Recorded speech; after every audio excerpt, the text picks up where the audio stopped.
Afrikili TV. Afrikili TV, c'est du sérieux. Nous allons rentrer dans la deuxième phase de cette émission, la partie politique. Tout à l'heure, je disais au commencement que vous êtes un membre du Parti congolais du travail, cadre responsable et de surcroît président du PCT Europe. Alors, j'ai une question. Le secrétaire général du parti, donc votre secrétaire général, M. Pierre Ngolo, est en même temps, au jour d'aujourd'hui, il faut le reconnaître, président du Sénat, c'est-à-dire la deuxième personnalité de l'État. Alors, comment se fait-il que M. Pierre Ngolo cumule, au jour d'aujourd'hui, deux mandats?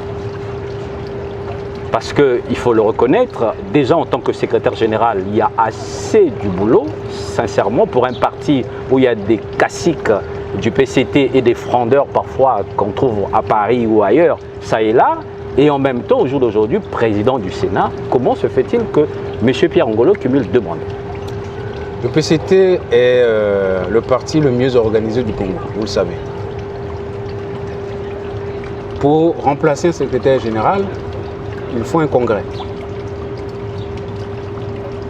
Donc, M. Ngolo Pierre, qui est actuellement président du Sénat,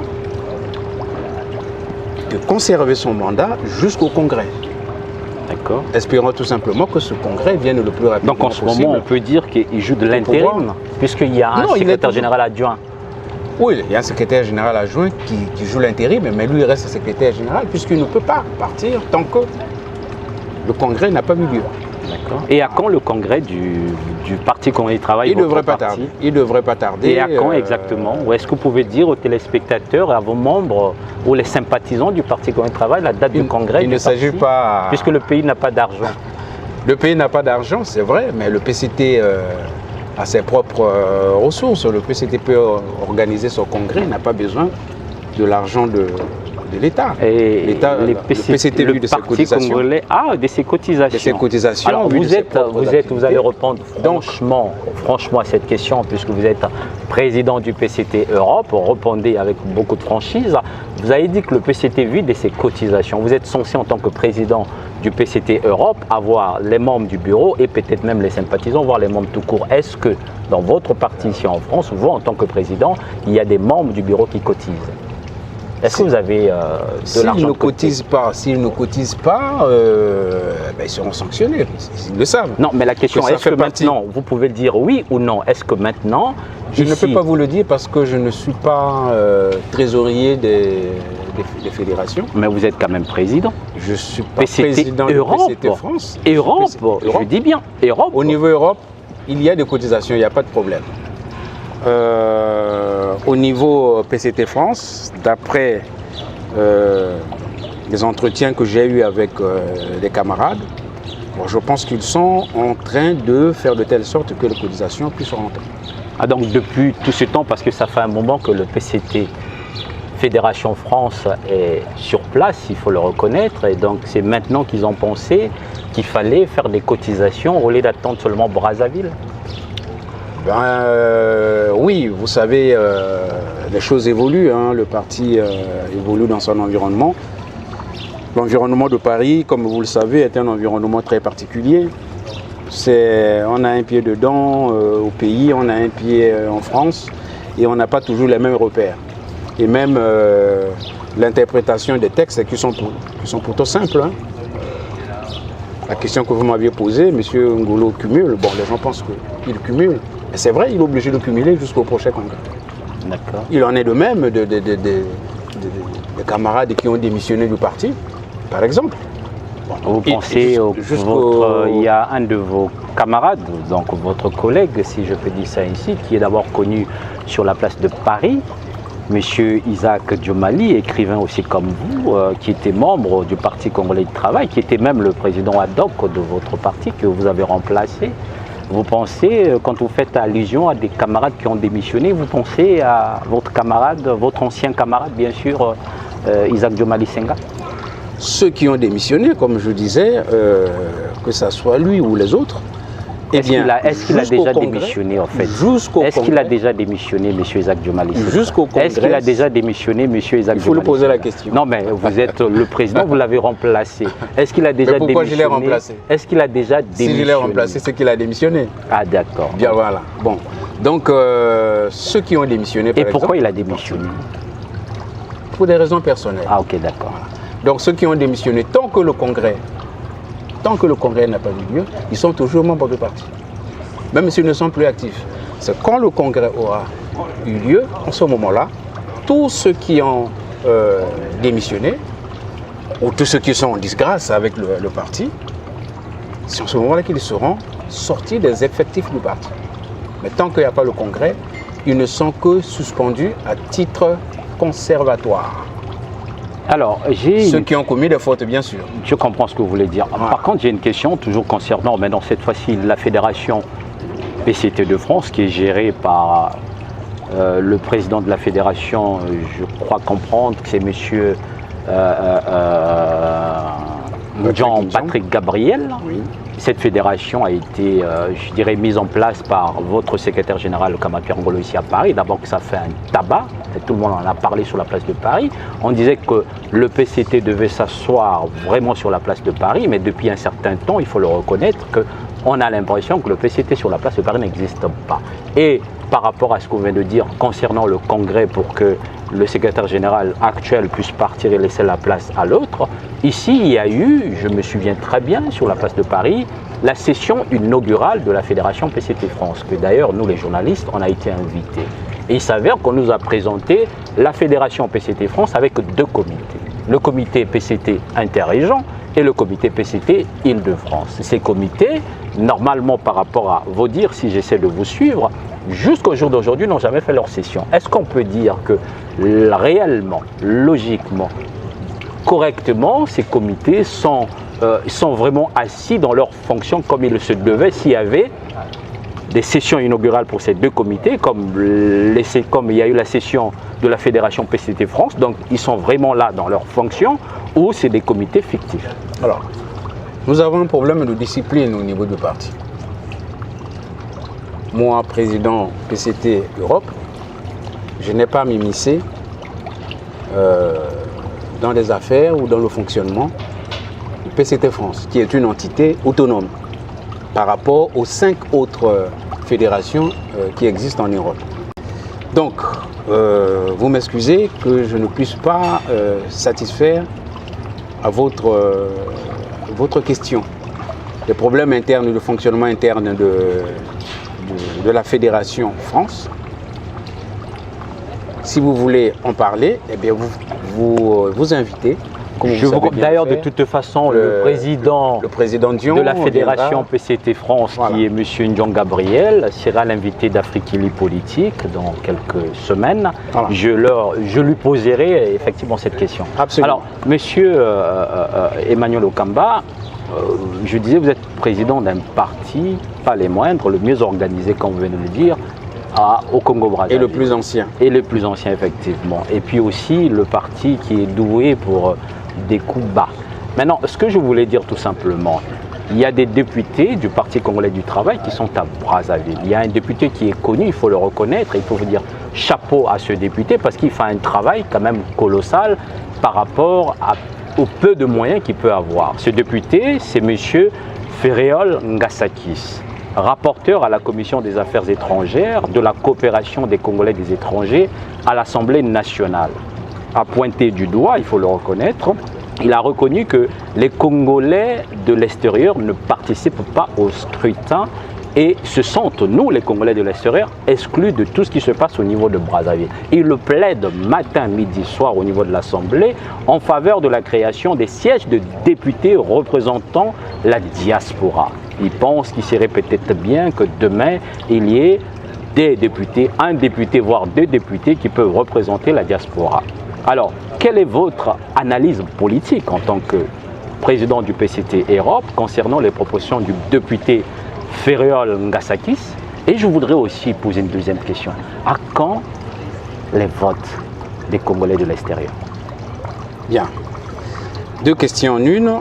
Disons que Les Congolais de l'étranger ont toujours voté jusqu'en 1992. C'est à partir de 1992, donc les élections présidentielles de 1992, que pour des raisons matérielles à l'ambassade du Congo, pour des raisons matérielles à l'ambassade ou pour des raisons politiques? Des raisons matérielles à l'ambassade du Congo, l'ambassade du Congo n'a pas pu organiser, justement.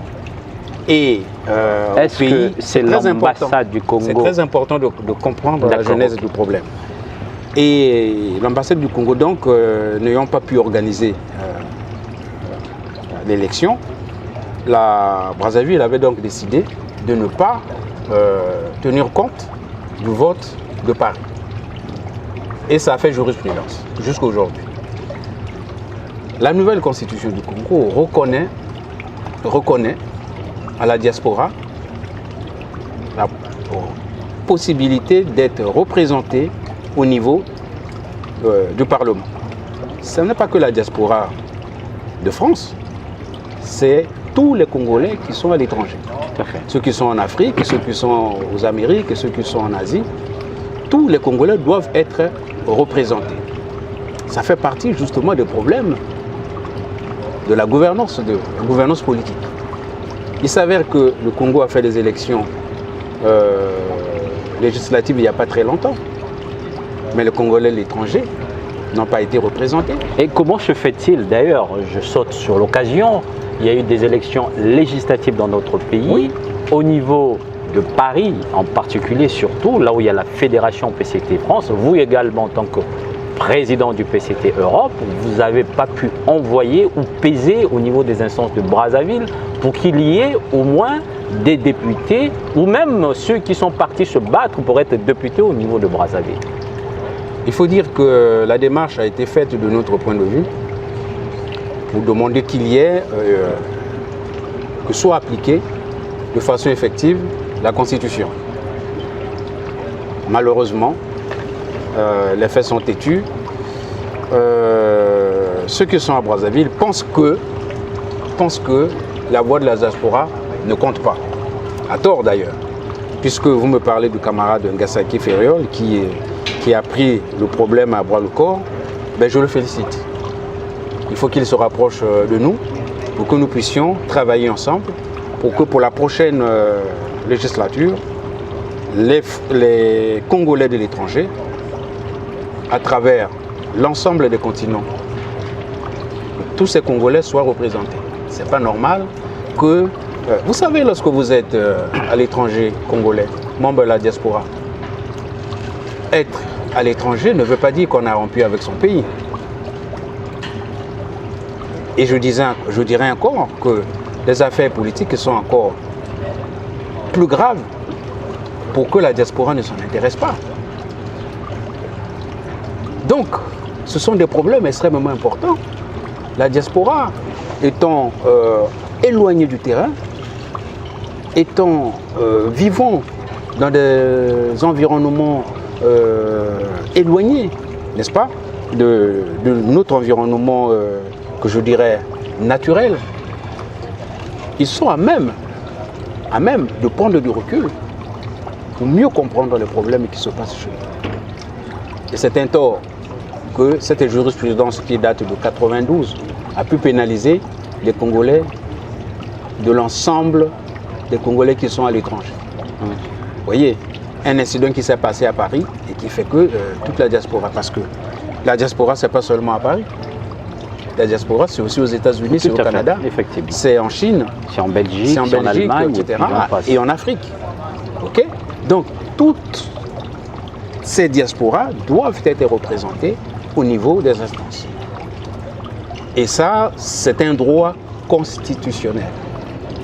Alors, il faut donc l'appliquer. C'est quoi ce soubresaut, si j'ose dire, ou ce conflit qui existe de, je dirais,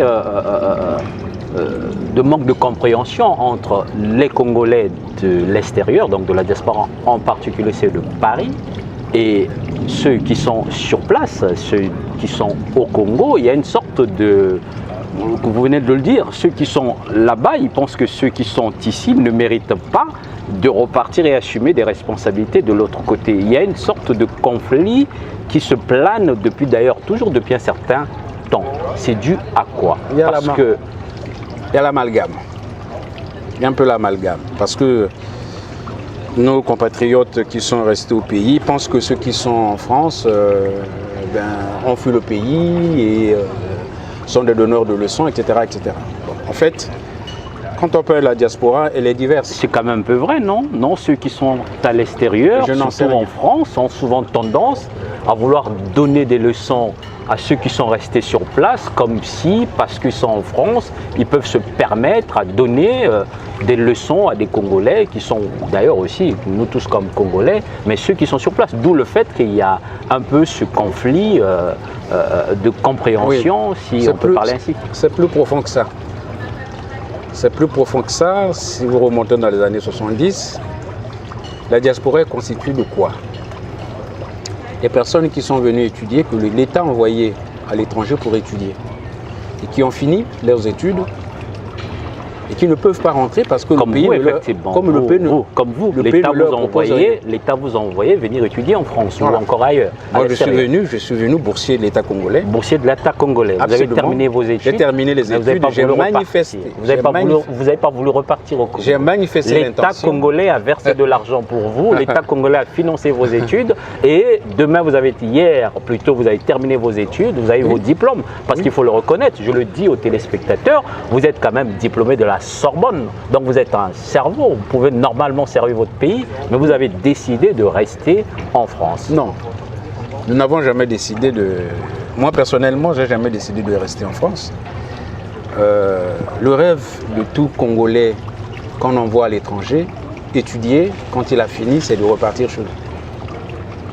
Ceux qui restent ont d'autres problèmes. Alors, moi personnellement, j'ai fini, je suis rentré, j'ai même travaillé au Congo. J'ai même travaillé pendant que je faisais ma thèse, 2 ans. Et je suis revenu parce que le problème de l'avant-conférence nationale, bon, toute l'agitation qu'il y avait dans le pays, je suis revenu. Et depuis, personnellement, j'ai manifesté le désir de repartir. Pour votre information, j'y vais souvent pour donner les cours à Marian Gwabi, pour soutenir mes collègues qui sont là-bas, qui ont besoin de notre modeste savoir, n'est-ce pas? Bon, nous le faisons sans état d'âme, vous voyez? Donc il y a cette volonté. Le seul problème, c'est que notre pays a beaucoup de rigidité. Beaucoup de rigidité qui date des années 60, des années 70, lorsque l'encadrement du Congo a été divisé en 2 groupes. Ceux qui étaient formés dans les pays de l'Est, qu'on appelait à l'époque les cadres rouges JSPR, parce qu'ils étaient rouges JSPR formés dans les pays de l'Est, ils étaient à même de mieux comprendre l'idéologie marxiste-léniniste de l'époque, et donc aptes à occuper les fonctions de l'État. Et puis vous aviez tous ceux qui ont étudié en Occident, qu'on appelait les cadres compatriotes, et qui eux, d'après le système qui était en place à l'époque, ne comprenaient pas très bien le problème des masses laborieuses. Je reviendrai, monsieur là, je reprends Kamba, je reviendrai là-dessus parce que c'est vraiment intéressant. Mais bon, on va quand même essayer de continuer pour terminer cette émission. Je parlais du conflit qui existe, à tort, il faut le reconnaître, plutôt entre Congolais de l'extérieur et Congolais de l'étranger, en particulier ceux de Paris. Je disais, tout récemment, Denis Christel Sassou Nguesso, face aux jeunes, avait dit des choses qui ont marqué, il faut le reconnaître, les esprits. En parlant des combattants, selon lui, il n'existe pas des combattants sénégalais. Il n'y a pas des combattants maliens, il n'y a pas des combattants béninois et j'en passe. Il faut le reconnaître, mais paradoxalement, les combattants là que Denis Christel, qu'est-ce que Denis Christel plutôt a voulu dire par là, en disant qu'il n'y a pas de combattants ivoiriens, sénégalais, béninois. Et il fait allusion en disant paradoxalement, il n'y a que les combattants congolais et de 2 Congos. Le Congo Brazzaville, notre pays, et le Congo démocratique, nos voisins. Qu'est-ce qu'il a voulu dire? Et on reconnaît, nous tous, il faut le reconnaître, ces combattants, c'est des Congolais qui parfois mettent mal à l'aise, à tort ou à raison, les dirigeants quand ils sont ici, en France ou ailleurs. Et pourquoi il a voulu faire la comparaison, d'ailleurs qui n'est pas raison, mais pourquoi il a voulu dire qu'il n'y a pas de combattants sénégalais, maliens et béninois, voire ivoiriens? Vous, en tant que politique, quelle est vraiment votre réponse politiquement parlant?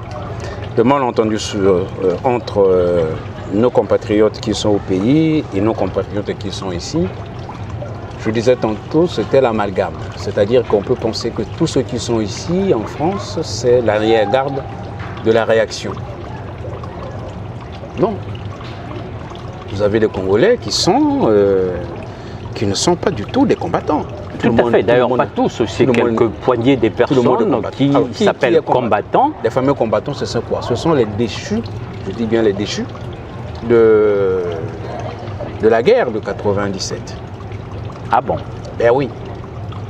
Ce sont les ninjas, ce sont les cobras qui n'ont pas pu avoir des postes dans l'armée ou dans la police, etc.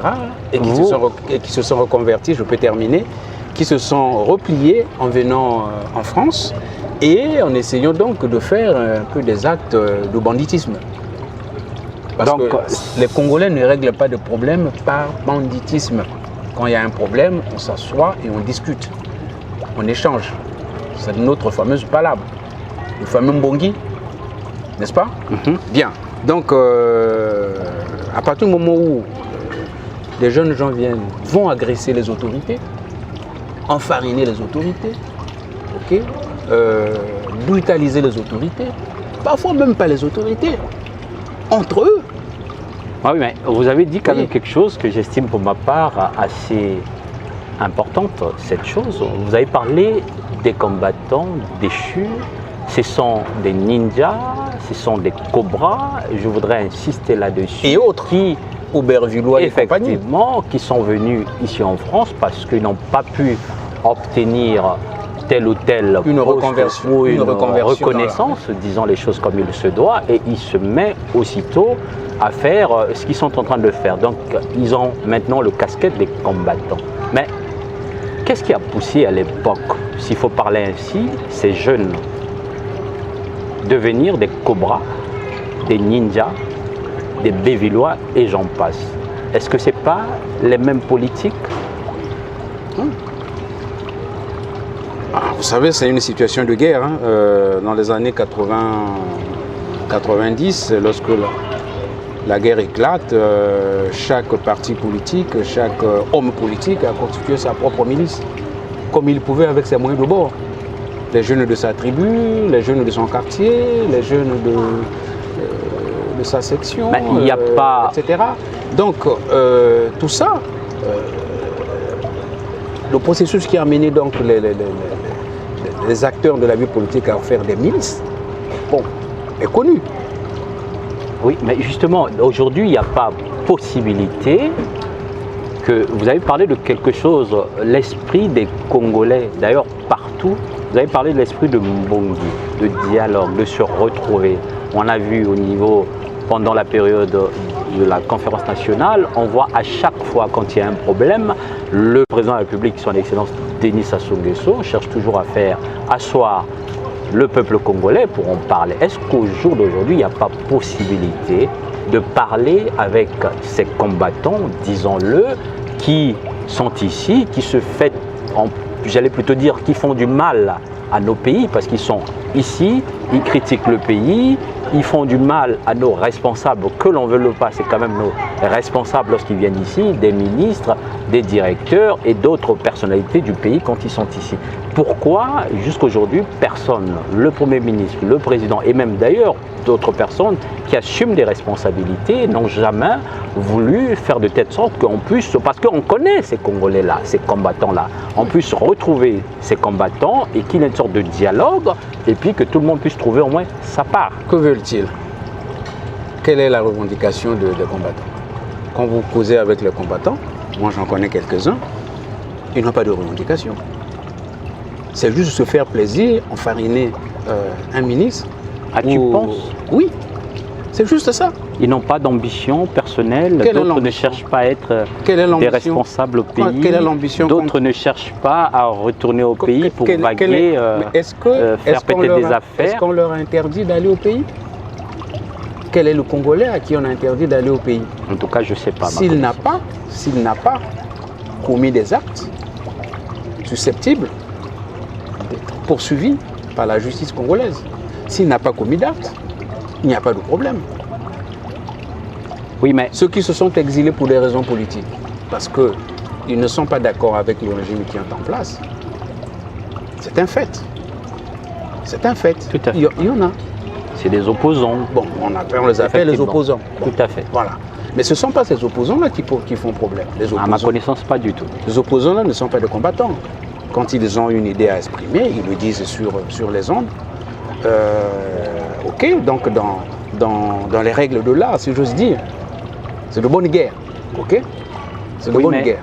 par rapport à ce que... Parce que quand j'essaie d'analyser ce que Denis Christé Sassou Nguesso, le fils du président, en faisant la comparaison des combattants congolais des deux Congos, mais par contre dans d'autres pays, la Côte d'Ivoire, le Sénégal, le Bénin, il n'y a pas des combattants. La question que je voulais dire, effectivement, quand on réfléchit,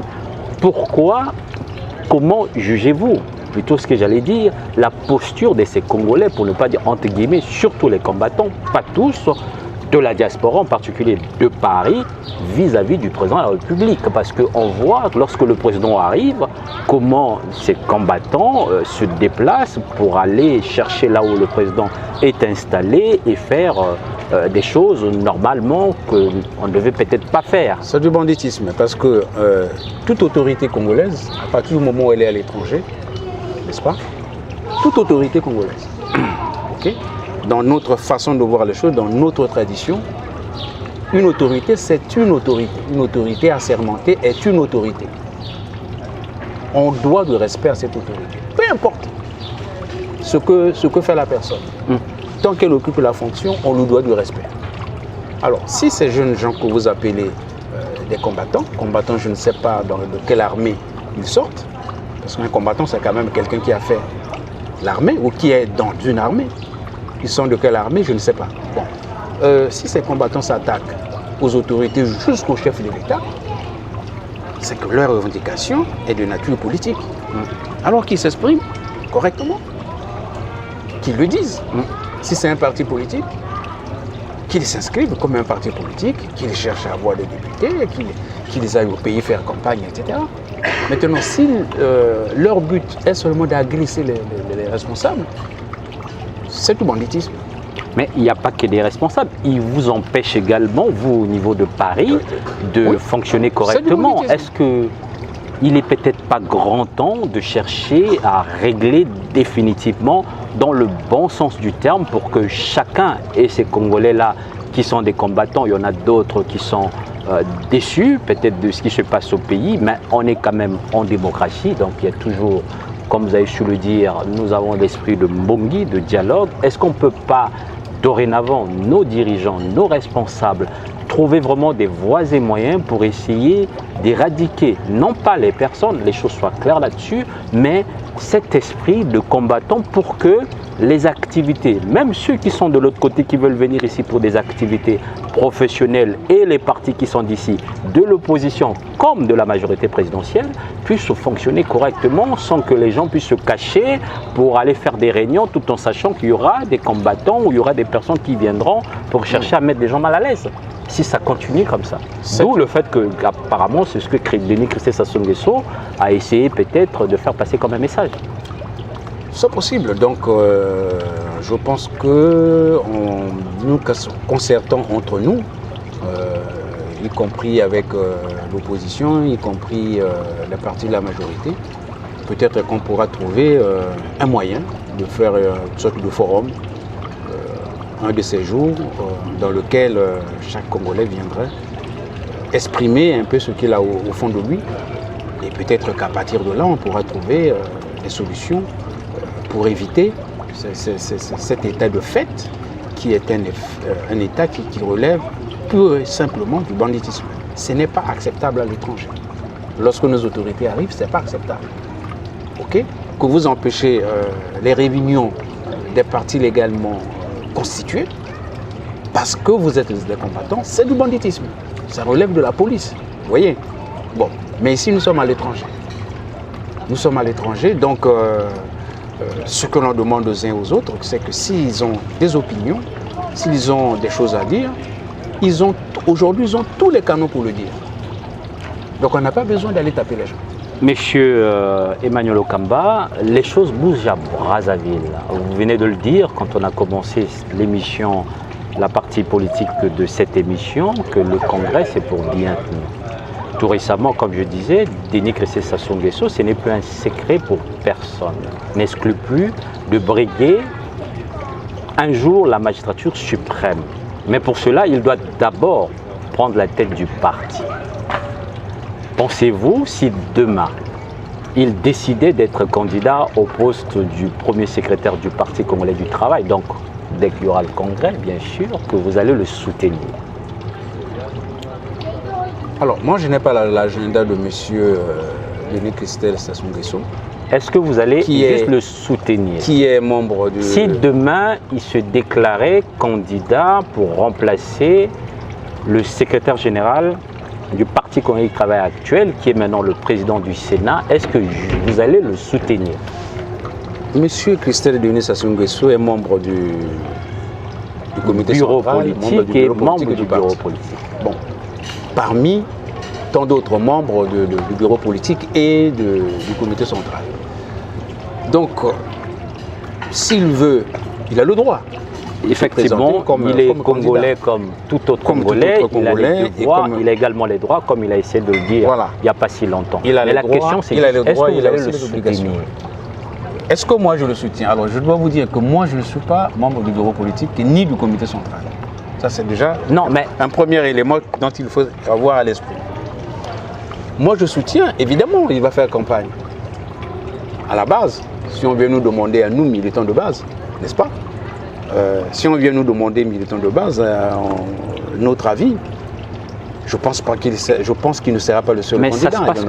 Ça se passe comment au niveau du Congrès? Les militants de base ne votent pas, ceux qui se déplacent pour aller au Congrès, les fédérations. Justement. Mais vous êtes quand même président du PCT. Au niveau des fédérations, il y a une consultation qui se fait, ok, et il y a des délégués qui sont donc désignés, qui vont aller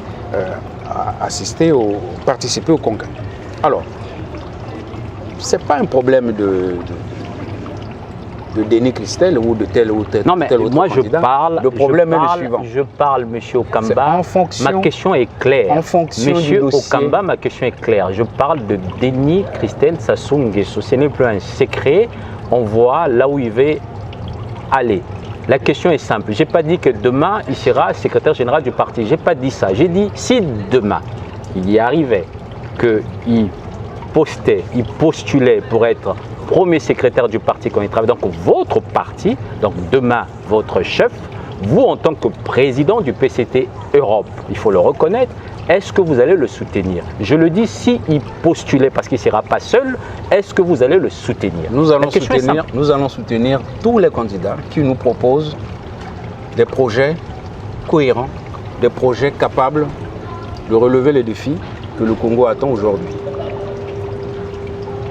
Avez-vous lu le bouquin de Denis Kressé Sassou Nguesso? J'ai lu le bouquin, je l'ai suivi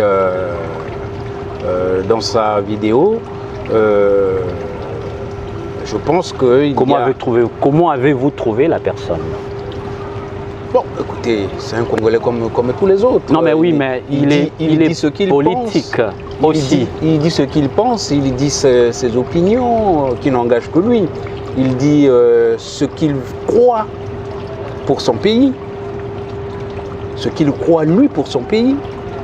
Bon, ce qui est dit dans le livre, je ne pense pas que c'est la quintessence du projet sociétal qu'il veut nous donner. Ben, c'est déjà des avant-goûts, on peut dire ça ainsi, on ne sait jamais. Bon. Ce que je crois pour le Congo, il y a quand même, quand on lit ce livre, quand on essaye effectivement de lire entre les lignes, on se rend compte qu'il y a quand même des choses qui sont dans le livre, pas les moindres, où ça peut laisser à désirer, à laisser à réfléchir. On peut faire un débat, d'ailleurs je ferai un débat d'ici là concernant le livre de Denis Kressé Sassou Nguesso avec un des responsables toujours de votre parti, M. Juste Prudence Oko, que vous connaissez très bien. Mais est-ce que vous, en tant que responsable du parti Congo Travail, vous avez senti que l'homme s'est assagi? Je ne dirais pas comme ça les choses. Je dirais que l'homme a pris probablement conscience des enjeux politiques du moment, que l'homme a certainement compris, puisqu'il était aux affaires, il était quand même à la tête de la Société nationale de pétrole du Congo. Tout à fait.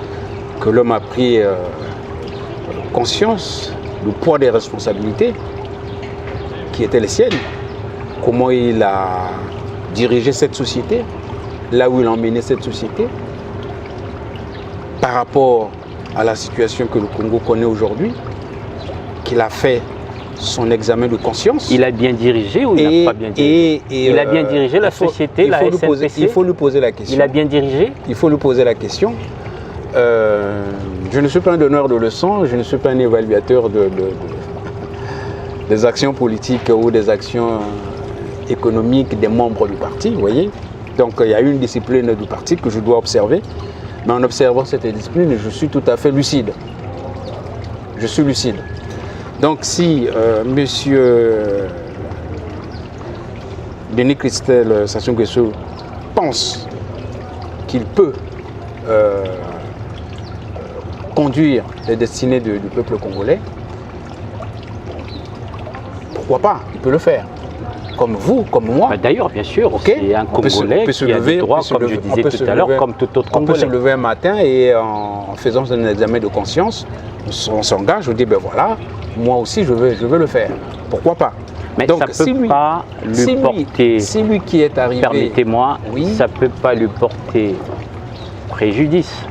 J'allais plutôt dire, le fait, non pas d'être Congolais, on sait qu'il est Congolais. Il a les droits et des devoirs comme tout autre Congolais, comme tout homme politique qui envisage demain à briguer la magistrature suprême. Personne ne peut lui enlever ce droit-là. Mais plutôt ce que j'allais dire, est-ce que le fait d'être fils du président actuel ne peut pas lui porter préjudice demain s'il a des ambitions d'être à la tête du pays? Alors ça c'est aux militants du PCT de le voir et aux élèves du PCT, le peuple congolais. C'est au peuple congolais d'apprécier. Est-ce qu'on a eu le papa? Est-ce qu'on veut avoir le fils dans la continuité? Ça c'est au peuple congolais de voir. Tout à fait, le peuple congolais c'est un peuple souverain, c'est au peuple de décider qui veut mettre à la tête du pays. Absolument. D'accord. Bon, donc lui, moi je n'ai pas son agenda. Hein. Donc là vous me dites que oui, ben, dans ce qu'il a dit, on croit percevoir qu'il a l'intention de se présenter. Il n'est peut-être pas le seul. Tout à fait. Je vous ai dit tout à l'heure que le Parti congolais du travail, c'est le plus vieux parti du Congo. Puisqu'il est né des cendres du mouvement national de la Révolution, qui était la fusion des trois partis. En 1963, après la révolution donc de 1963, la fusion des trois partis de l'époque. Le MSA, le mouvement socialiste donc, africain d'Opango, le parti progressiste congolais de Chikaya et l'UDDA de Yulu. C'est la fusion de ces trois partis qui a fait le MNR. Massamba Demba qui a fait cette fusion. Ok?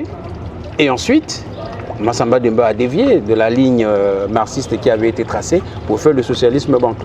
Donc en 68, Marien Ngouabi réajuste la révolution et donc dissout le PCT, le MNR et crée le PCT. Donc, vous voyez, c'est le plus vieux parti structuré et qui continue toujours avec ces trois tendances à l'intérieur qui tirent donc à gauche à droite. Donc ce parti donc historique qu'il faut bien comprendre, que le parti le mieux organisé, le plus structuré, et dans lequel d'ailleurs la plupart, ce que vous appelez aujourd'hui des opposants, ont tous, pour la plupart, étaient membres, parfois à des niveaux très élevés de ce parti. Donc imprégnés de l'idéologie. de ce parti, y compris les présidents comme le président Lissouba, etc., qui ont été tous dans le PCT, ne l'oubliez pas. Donc qui ont été formatés d'une certaine façon par ce parti. Alors, donc, tout Congolais, tout membre de ce parti a le droit de se présenter comme candidat aux élections présidentielles. N'oublions pas, ce n'est pas parce qu'il est le fils d'eux qu'il ne peut pas. Tout à fait. Maintenant, donc, si le peuple, si les membres du parti jugent qu'il est apte pour gérer, pour conduire les affaires du pays, pourquoi pas? Alors, Monsieur Okamba, on va terminer sur la partie politique de cette émission d'Afriquili TV, votre chaîne d'opinion. Ici, sur Afriquili TV, mesdames et messieurs, vous avez la parole. Monsieur Okamba, je vous ai écouté parler de la politique. Je vous ai écouté dire beaucoup de choses au niveau de la politique. J'ai senti en face de moi que j'avais un homme politique. D'ailleurs, c'est qui a souvent donné l'impression, lorsqu'on écoute les hommes politiques congolais, depuis des illustres, que la communication politique a souvent fait dire aux Congolais qu'avec les discours seulement, le Congo serait déjà un pays développé parce que des bonnes intentions, des bons diseurs, comme disait l'autre, mais ne sont jamais des bons faiseurs. Est-ce qu'on aura toujours des hommes comme vous qui viendront devant les téléspectateurs parler des bons discours et dans les faits, il n'y aura jamais des actes? Moi, je suis un homme d'action. Dans ma façon de voir les choses, je suis un homme d'action. Je ne suis pas un homme de discours. Je suis un homme d'action, ça veut dire quoi? Ça veut dire que je traite des problèmes concrets des citoyens. Et si je traite des problèmes concrets des citoyens, ça veut dire que j'apporte aussi des solutions concrètes.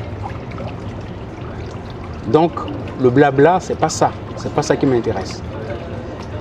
Donc, je disais que la politique était une chose trop grave pour la laisser à n'importe qui. Donc il faut que les intellectuels s'emparent de la chose politique sans passion, mais avec la raison pour aider le pays à s'en sortir.